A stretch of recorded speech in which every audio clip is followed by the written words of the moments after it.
Halo teman-teman, perkenalkan nama saya Mawan. Saya dari kelas 11 SMA jurusan IPA. Saya sekolah di Alfa Omega. Dan pada kesempatan kali ini kita akan belajar bersama-sama sebuah materi matematika mengenai faktorial sampai peluang. Nah, faktorial dibagi menjadi tiga, yaitu ada faktorial, permutasi, dan kombinasi. A. Faktorial. Untuk bilangan asli n adalah n tanda seru sama dengan n dikali dalam kurung n kurang 1 dikali dalam kurung n kurang 2 dikali dalam kurung n kali kurang 3 dan seterusnya. Nah, lambang notasi n tanda seru dibaca n faktorial. Nah, untuk bisa lebih mengerti, kita masuk dalam contoh soal tersebut. Contohnya, tentukan hasil dari 5 tanda seru. Penyelesaian 5 tanda seru adalah 5 dikali 4 dikali 3 dikali 2 dikali 1, hasilnya adalah 120. Nah, dalam faktorial ada jenis-jenisnya. Yang pertama, aturan pengisian tempat. Contohnya, banyak bilangan yang terdiri dari 4 angka kurang dari 4000 yang disusun dari angka 1, 2, 3, 4, dan 5 adalah penyelesaiannya kita buat dulu sebuah kotak 4 biji. Nah, di situ masing-masing ada angka 3 karena banyak bilangan yang terdiri dari 4 angka itu berarti ada 1, 2, dan 3. Dan itu hasilnya 3. Kita isi di kotak pertama yaitu adalah 3. Untuk yang 5 yaitu adalah dimana kurang dari 4000 yang disusun dari angka 1, 2, 3, 4, dan 5, maka masing-masing ini ada hasilnya yaitu adalah 5. Maka kita masukkan 3 dikali 5 dikali 5 dan dikali 5. Hasilnya itu ada 375. B. Permutasi. Permutasi adalah banyaknya cara untuk membuat susunan dengan jumlah anggota tertentu dari anggota-anggota suatu himpunan, di mana dengan rumus P dalam kurung n, r sama dengan n tanda seru per dalam kurung n kurang r tanda seru adalah banyak cara menyusun r unsur yang diambil dari n unsur yang tersedia. Contohnya, biar kita bisa lebih mengerti dari permutasi ini, dari 10 orang siswa akan dipilih ketua, sekretaris, dan bendahara. Banyak cara pemilihannya adalah, nah, perlu kita ketahui dari 10 orang siswa maka n-nya yaitu adalah 10. Untuk r-nya yaitu adalah 3. Kenapa? Karena masing-masing dipilih ketua, sekretaris, dan bendahara. Kalau dihasilkan yaitu adalah 3. Dan ditanya banyak cara pemilihannya adalah, nah, kita pakai rumus permutasi yaitu adalah P dalam kurung, karena kita sudah ketahui n dan r-nya, maka n sama dengan 10, r sama dengan 3, maka P dalam kurung 10,3 sama dengan 10 tanda seru per dalam kurung 10 kurang 3 tanda seru sama dengan 10 tanda seru itu hasilnya adalah 10 dikali 9 dikali 8 dikali 7 tanda seru per 7 tanda seru. Nah, 7 dan 7 ini kita hilangkan karena sama, maka hasilnya adalah 10 dikali 9 dikali 8, yaitu adalah hasilnya 720. Nah, dengan permutasi ini ada yang namanya jenis-jenis dari permutasi, yaitu yang pertama, permutasi yang memuat beberapa unsur yang sama. Misalkan dari n unsur yang tersedia terhadap a unsur yang sama, B unsur yang sama, dan C unsur yang sama dalam kurung A ditambah B ditambah C dan seterusnya. Maka banyak permutasi dari n unsur ditemukan dengan aturan P sama dengan n tanda seru per A tanda seru dikali B tanda seru dikali C tanda seru. Contohnya, contoh soal sebagai permutasi yaitu adalah banyak kata berbeda yang bisa disusun dari kata Mrs. P adalah, kita perlu ketahui ada berapa kata-kata yang terdapat dari kata Mrs. P. Nah, dijumlahin dari kata Mrs. P, n-nya yaitu adalah 9, m-nya 1, i-nya 4, s-nya 3, p-nya 1. Nah, kita pakai rumus yang permutasi yang menyusun dengan angka yang sama. P sama dengan 9 tanda seru per 1 tanda seru dikali 4 tanda seru dikali 3 tanda seru dikali 1 tanda seru sama dengan, maka 9 tanda seru itu hasilnya adalah 9 dikali 8 dikali 7 dikali 6 dikali 5 dikali 4 tanda seru per 1 dikali 4 tanda seru dikali 3 dikali 2 dikali 1 dikali 1. Maka hasilnya yaitu adalah 9 dikali 8 dikali 7 dikali 5. Hasilnya adalah 2520. Yang kedua, permutasi siklis. Permutasi siklis digunakan untuk menyusun n unsur pada suatu siklis, di mana dengan rumus P sama dengan dalam kurung n dikurang 1 tanda seru. Contohnya sebagai berikut adalah Prema, Immanuel, Jojo, Verlin, dan Peter akan menempati sebuah meja bundar. Banyak cara berbeda mereka menempati meja bundar tersebut adalah penyelesaiannya yaitu adalah n sama dengan 5, karena Prema, Immanuel, Jojo, Verlin, dan Peter kalau dihasilkan itu adalah 5. Maka P sama dengan dalam kurung 5 dikurang 1 tanda seru. Maka hasilnya yaitu adalah 4 tanda seru. Maka hasilnya dari 4 tanda seru ini yaitu adalah 4 dikali 3 dikali 2 dikali 1. Hasilnya 24. Lalu yang C, kita berlanjut kombinasi. Kombinasi R dan N adalah banyaknya cara mengambil R unsur dari N unsur tanpa memperhatikan urutannya dengan rumus P dalam kurung N, R sama dengan N tanda seru per dalam kurung N kurang R dikali R tanda seru, di mana AB sama dengan BA. Contohnya biar kita lebih paham mengenai materi kombinasi ini, yaitu adalah contoh soalnya yaitu dari 10 orang siswa kelas 11 IPA akan dipilih 3 orang siswa mengikuti seminar pendidikan di UGM. Banyak cara pemilihannya adalah, nah kita sudah ketahui bahwa N-nya yaitu adalah 10 dan R-nya adalah 3.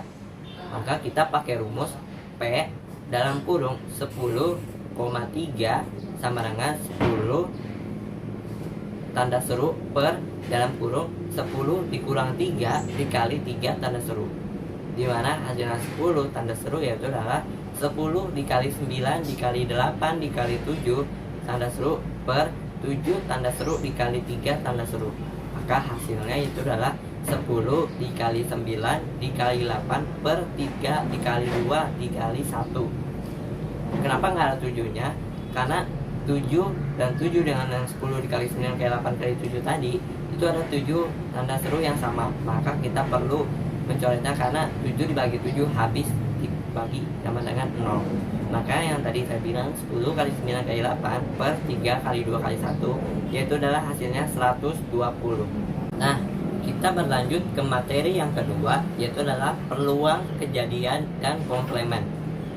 A. Peluang sampel dan kejadian. Pertama, ruang sampel dan titik sampel adalah himpunan semua hasil yang mungkin dari suatu pencobaan. Titik sampel adalah anggota-anggota dari ruang sampel. Yang kedua, kejadian. Nah, dalam kejadian ini ada jenis-jenisnya, yaitu kejadian sederhana adalah suatu kejadian yang hanya memiliki satu titik sampel. Sedangkan kejadian majemuk adalah suatu kejadian yang memiliki lebih dari satu titik sampel. Yang B, peluang, kejadian, dan komplemen. Yang pertama, peluang. Peluang adalah suatu kejadian yang dirumuskan sebagai P dalam kurung A sama dengan E dalam kurung A per N dalam kurung S. N dalam kurung A adalah banyak anggota himpunan A, sedangkan N dalam kurung S banyak anggota himpunan ruang sampel S. Nah, di sini saya juga memberikan sebuah contoh soal dari peluang, kejadian, maupun komplemen. Contoh soal pertama, 2 buah dadu dilempar 1 kali, berapa peluang munculnya mata dadu berjumlah 5? Penyelesaiannya dari N dalam kurung A sama dengan dalam dadu itu dapat dari angka 1, 2, 3, 4, 5, 6. maka N dalam kurung S yaitu adalah 6 dikali 6 sama dengan 36. Sedangkan N dalam kurung A sama dengan 1,4 dalam kurung 23, 3,2, dalam kurung 4,1. Kalau kita hasilin dari rumusan ini yaitu adalah sama dengan 4. Maka P dalam kurung A sama dengan 4/36. Kita masing-masing dibagi menjadi 4, maka hasilnya yaitu adalah 1/9. Lalu yang selanjutnya, yang kedua, yaitu adalah frekuensi harapan. Misalkan sebuah percobaan dilakukan sebanyak N kali dalam P dalam kurung A adalah peluang kejadian A, maka frekuensi harapan kejadian A yaitu F H dalam kurung A sama dengan N dikali P dalam kurung A. Nah, untuk kita lebih mengerti mengenai frekuensi harapan, contoh soalnya yaitu adalah sebuah dadu lempar sebanyak 60 kali. Maka frekuensi harapan munculnya mata dadu faktor dari 6 adalah, kita perlu ketahui bahwa N sama dengan 60. Karena kenapa? Karena sebuah dadu dilempar sebanyak 60 kali, makanya N sama dengan 60. Untuk N dalam kurung A yaitu adalah 1, 2, 3, dan 6 yaitu sama dengan 4. Untuk N dalam kurung S yaitu adalah dari hasil dadu tersebut itu adalah 1, 2, 3, 4, 5, 6 sama dengan 6. Maka kita pakai rumus P dalam kurung A sama dengan 4 dikurang 6, kita sama-sama bagikan dibagi 2 yaitu adalah 2/3. Nah, rumus frekuensi harapan yang saya bilang yaitu adalah F H dalam kurung A sama dengan 6 dikali P dalam kurung A, maka F H dalam kurung A sama dengan 60 dikali 2/3 yaitu hasilnya 40. Yang ketiga, peluang komplement. Peluang komplement jika A C adalah komplement kejadian A, maka peluang kejadian A C kecil yaitu adalah P A C sama dengan 1 dikurang P dalam kurung A. Ikut contoh soalnya yaitu adalah peluang Arif lulus ujian matematika adalah 0,67. Maka peluang Arif tidak lulus ujian matematika adalah, penyelesaiannya yaitu adalah P dan lulus dalam ujian matematikanya yaitu kita tadi adalah 0,67 kita tulis. Dan untuk P dalam kurung tidak lulus kita pakai rumus dari komplement yaitu adalah 1 dikurang P lulus, dimana 1 dikurang 0,67 hasilnya 0,33.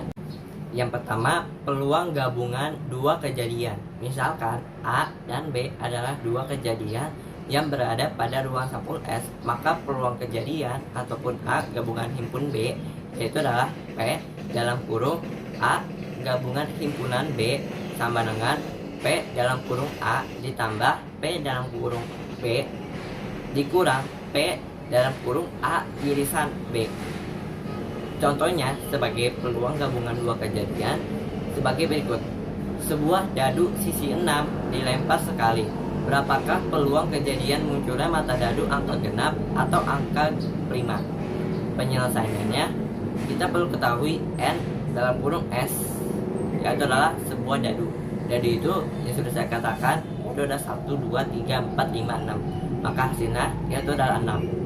Nah, misalkan A kejadian muncul mata dadu genap dan B kejadian muncul angka prima. Jadi A sama dengan angka dadu genap dan B sama dengan angka prima.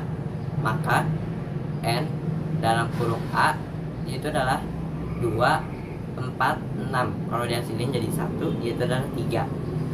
Lalu untuk N dalam kurung B sama dengan angka prima dari 1, 2, 3, 4, 5, 6 yaitu ada nomor 2, 3, 5. Kalau digabungkan menjadi 3. Maka untuk P dalam kurung A sama dengan 3/6. Lalu untuk P dalam kurung B sama dengan 3/6. Nah, N A irisan B yaitu adalah 2. Hasilnya 1. Maka P A irisan B sama dengan 1/6. P gabungan himpunan B sama dengan 3/6 ditambah 3/6 dikurang 1/6 sama dengan 5/6. Nah, yang kedua, peluang gabungan dua kejadian saling lepas. Jika A dan B merupakan kejadian yang saling lepas, maka peluang gabungan kejadian tersebut ditentukan dengan rumus P dalam kurung A gabungan himpunan B sama dengan P dalam kurung A ditambah P dalam kurung B. Contoh soal berikut. Dalam sebuah kantong terdapat 10 kartu, masing-masing diberi nomor yang berurutan. Sebuah kartu diambil dari kantong secara acak. Tentukan peluang terambilnya kartu bernomor genap atau kartu bernomor prima ganjil. Penyelesaiannya yaitu N dalam kurung S. Dalam sebuah kartu terdapat 10, maka hasilnya yaitu adalah 10. Untuk N dalam kurung A, di sini secara dikatakan peluang kartu bernomor genap, maka 2, 4, 6, 8, 10. Kalau dihasilkan yaitu adalah 5. Dan untuk N dalam kurung B yaitu adalah prima ganjil angka, yaitu nomor 3, 5, 7. Kalau digabungkan hasilnya menjadi 3. Maka dengan rumus P dalam kurung A gabungan himpunan B sama dengan P dalam kurung A gabungan himpunan B sama dengan P dalam kurung A ditambah P dalam kurung B. Maka hasilnya itu adalah 5/10 ditambah 3/10. Maka hasilnya yang kita dapat yaitu adalah 8/10. 8/10 ini kita bagi menjadi 2, yaitu hasilnya 4/5. Yang ketiga, peluang kegabungan dua kejadian yang saling bebas. Jika kejadian A dan kejadian B saling bebas, maka berlaku sebuah rumus P dalam kurung A irisan B sama dengan P dalam kurung A dikali P dalam kurung B. Nah, contoh soal berikut. Sebuah koin dan dadu dilempar secara bersamaan. Tentukan peluang munculnya gambar pada koin dan angka ganjil pada dadu. Penyelesaiannya, misalkan A merupakan gambar pada koin dan B merupakan munculnya angka ganjil pada dadu. Maka N dalam kurung A yaitu adalah 1. Maka P dalam kurung A adalah 1/2. Dan untuk N sama dengan B yaitu adalah 1, 3, 5. Kalau dihasilkan menjadi 3, maka P dalam kurung B sama dengan 3/6. Dihasilkan menjadi 1/2. Munculnya gambar pada koin dan munculnya angka ganjil pada dadu adalah kejadian saling bebas. Maka P dalam kurung A irisan B sama dengan 1/2 dikali 1/2 sama dengan 1/4. Nah, untuk materi terakhir mengenai peluang yaitu adalah keempat, peluang kejadian bersyarat.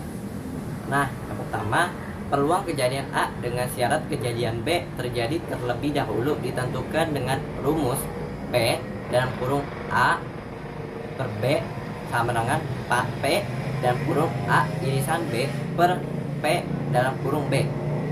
Yang B, peluang kejadian B dengan syarat kejadian A terjadi terlebih dahulu ditentukan dengan rumus P dalam kurung B per A sama dengan P dalam kurung A irisan B per P dalam kurung A. Dan semana dalam P dalam kurung B tidak sama dengan 0. Demikian juga sama P dalam kurung A tidak sama juga dengan 0. Nah, contoh soal seperti berikut. Dalam sebuah kotak terdapat 6 bola merah dan 4 bola putih. Jika sebuah bola diambil dari kotak itu berturut-turut sebanyak 2 kali tanpa pengembalian, tentukan peluang terambilnya kedua-duanya bola merah. Penyelesaiannya, diketahui terdapat 6 bola merah dan 4 bola putih. Misalkan A kejadian bola pertama merah, berarti P dalam kurung A sama dengan N dalam kurung A per N dalam kurung S, yaitu adalah 6/10. Hasilnya kita bagi bersama-sama yaitu adalah 3/5. Lalu misal B, kejadian bola kedua merah terdapat 5 bola merah lah. Kenapa? Karena 6 bola merah dikurang, karena kita sudah pakai yang di A, maka di B dikurang 1 menjadi 5. Maka 5 bola merah dan 4 bola putih, sehingga peluang B dengan kejadian A sudah terjadi.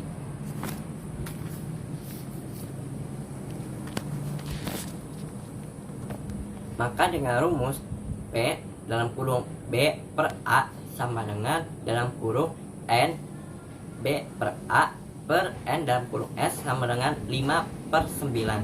Lalu peluang bola pertama merah dan bola kedua merah kita gabungkan dengan memakai P dalam kurung A irisan B. Maka P dalam kurung B per A sama dengan P dalam kurung A irisan B per P dalam kurung A. Maka P dalam kurung A irisan B sama dengan P dalam kurung A dikali P dalam kurung B per A.